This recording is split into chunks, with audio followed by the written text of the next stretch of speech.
There's a good news for motorists as fuel prices are set to decrease on Wednesday for the month of September. The Department of Petroleum and Natural Gas has announced the fourth consecutive monthly fuel price decrease. The price of petrol will on Wednesday drop by 92 cents a litre for both grades. The wholesale price of diesel is set to decline by 79 cents a litre and illuminating paraffin by R1.38 a litre. Petroleum and Natural Gas spokesperson Robert Marquez explains the reasons behind the September fuel price drop. The following fuel prices will be effective on Wednesday, the 4th of September. Both grades of petrol will decrease by 92 cents per litre. Diesel will decrease by 79 and R1.05 per litre. Illuminating paraffin at retail level will decrease by R1.38 a litre. And LP gas will decrease by 10 cents per kilogram.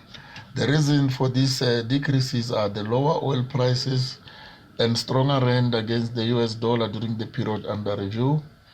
The slate levy remains unchanged at 0 cents per litre on both petrol and diesel. This is the fourth month in succession that the fuel prices have dropped. The prices of petrol have dropped by about R3.44 per litre over the period. All right, let's discuss this further now. We're joined by economist Kevin Lings. Kevin, thank you so much for your time. I'm so jovial at this news, but I'm too cautiously optimistic too. I mean, we're hearing what authorities are saying. This is the fourth consecutive monthly fuel price decrease. In fact, we're also hearing these decreases will make petrol and diesel cheaper than they've been at any point in 2024. So give us, firstly, the reasons behind the September fuel price drop.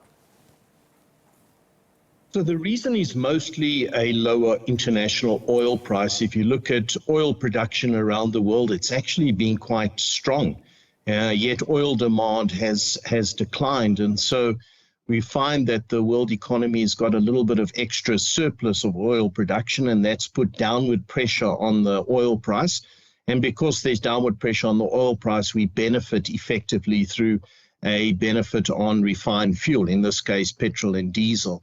On top of that, obviously, the rand has been stronger. But if you look at the movement in the petrol price, it's mostly due to the lower oil price and only a little bit due to the stronger currency. Obviously, if the currency remains at this level, let's say it continues at this level throughout September, then we would expect another petrol price reduction to follow in October. So we haven't seen the full benefit of the current exchange rate. It's been mostly the lower oil price, but it all helps us. And so how long then are we supposed to be going on this trend? I mean, is it possible to predict how things will be looking like, you know, post, of course, September in the near future, that is?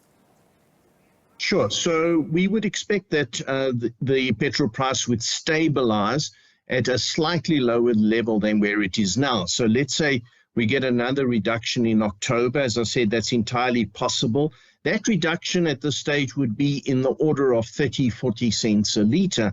And then beyond that, I think it's going to be very difficult for the petrol price to go down further. I think this is, for the moment, pretty much then going to be the best that we've got.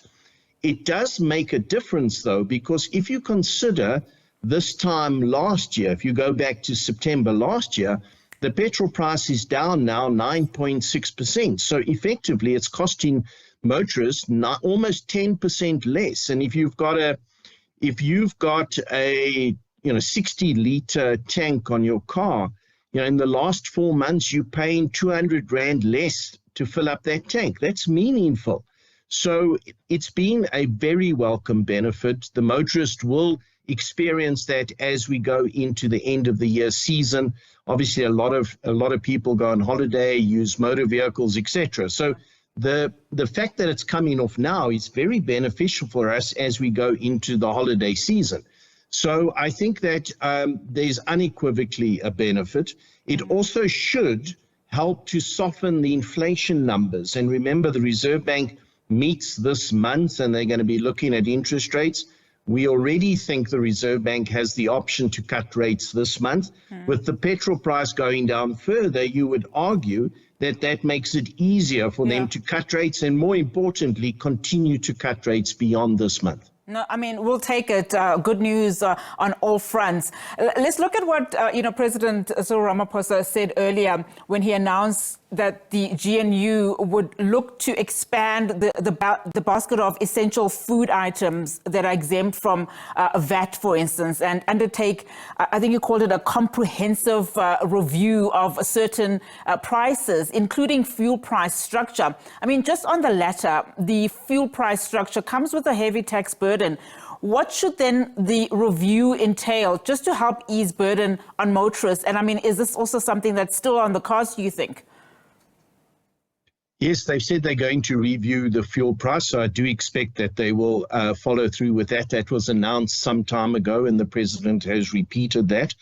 Part of the problem with the fuel price is obviously just the tax cost, and for many years, the government consistently increased the fuel levy and avoided increasing the VAT rate. So in a sense, in a strange way, the fuel levy became sort of like a VAT. A different way to increase a broad-based tax. And it's gone up very substantially. In recent years, the minister has resisted further increases in the fuel levy. Instead, they've tended to increase the road accident fund, but the net result is similar. So what you're looking for is a review that says, is it appropriate, given the importance of the fuel price in South Africa, given South Africa's general lack of public transport, is it appropriate for South Africa to have a huge fuel levy that permeates throughout the economy, or should we find another way to restructure that? Obviously, the government has a difficulty because if they cut the fuel levy, where do they get the additional revenue from? So it's not an easy thing and an automatic thing to review, but I do expect they'll go through the process.